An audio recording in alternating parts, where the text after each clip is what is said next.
இந்த ராணுவத்துடைய பிரசன்னத்தை நீங்கள் பார்த்தீங்கன்னா 20 பிரிவுகள்ல 16 பிரிவுகள் வடகிழக்கில் இருக்கு. அதுவும் விசேஷமாக வடக்குல 14 பிரிவுகள் இருக்கு. நேவி 1 கிலோமீட்டர் 2 கிலோமீட்டர் தூரத்தில் பொதுமக்களுடைய காணிகளை பிடிச்சு நேவி கேம்ப் போட்டிருக்கு. இன்றைக்கு முல்லைத்தீவு மாவட்டத்தை எடுத்துக்கொண்டால் 2 பொதுமக்களுக்கு ஒரு ராணுவ சிப்பாய், யாழ்ப்பாணத்தை எடுத்துக்கொண்டால் 14 பொதுமக்களுக்கு ஒரு ராணுவ சிப்பாய், வன்னி மாநிலத்தை எடுத்துக்கொண்டால் 10 பொதுமக்களுக்கு ஒரு ராணுவ சிப்பாய். இந்த போரை வென்றெடுத்தவர்கள் என்று புகழ்பாடுறார்கள் தங்களை பற்றி. அந்த அளவு தூரத்துக்கு தங்களுடைய புலனாய்வு திறமாக இருக்குது என்று எல்லாம் சொல்றார்கள். அப்படிப்பட்ட ஒரு சூழலிலே இந்த மாதிரியான மோசமான நிலைமை வடக்கிலே இருக்கிறதாக இருந்தால் உண்மையிலே நினைக்கிறீங்களோ இந்த ராணுவத்துடைய முழு பங்களிப்பு இல்லாமல் இப்படிப்பட்ட மோசமான நிலைமை உருவாகலாம் என்று?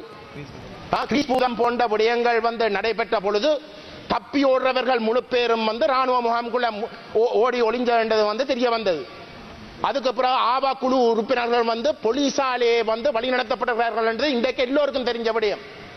இன்றைக்கு ட்ரக்ஸுக்குள்ள உள்ளாக்கப்பட்ட ஆக்கள், அந்த விநியோகம் செய்கிற ஆக்கள் ஓடி ஒளிகிறது ராணுவ முகாமில்.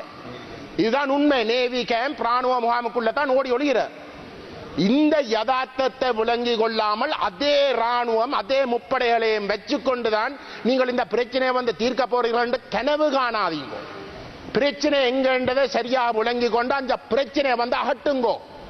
இந்த ராணுவம் இன்றைக்கும் தமிழ் பிரதேசங்கள்ல தமிழர்களை எதிரியாக பார்க்கின்ற மனோநிலையிலே தான் இருக்கிறார்கள் என்றுதான் உண்மை.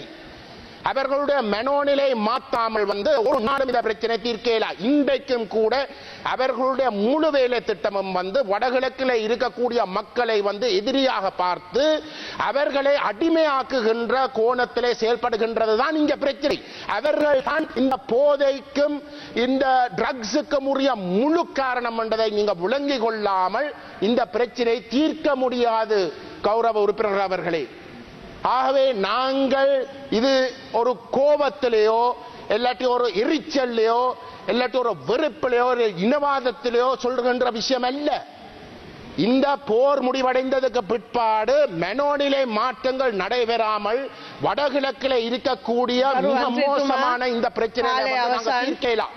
கடந்த காலங்களில் இருந்த அரசாங்கங்களை விட நீங்கள் வித்தியாசமாக இருக்க போறீர்கள். உண்மை நிலைமைகள் விளங்கிக் கொண்டு செயல்பட வேண்டும் என்று நான் தயவுடன் கேட்டுக்கொள்ள விரும்புகின்றேன்.